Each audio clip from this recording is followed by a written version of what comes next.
এসো শারদ প্রাতের পথিক, এসো শিউলি বিছানো পথে, এসো ধুইয়া চরণ শিশিরে, এসো অরুণ কিরণ রথে। দলি শাপলা শালুক শতদল, এসো রাঙায়ে তোমার পদতল। জাতীয় কবি কাজী নজরুলের এমন কথামালা শরতের সৌন্দর্যের এক মূর্তমান বহিঃপ্রকাশ। বর্ষা কিংবা শরতে শাপলা ফুলের দেখা মেলে, তাই তো চলে এলাম শাপলা ফুলের রাজ্যে।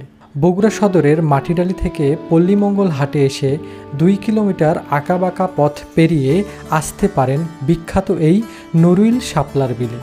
তবে ভোরবেলায় আসলে ফুটন্ত শাপলার অন্যরকম সৌন্দর্যের দেখা মেলে। নৌকা ভাড়া জনপ্রতি 50 থেকে 100 টাকা।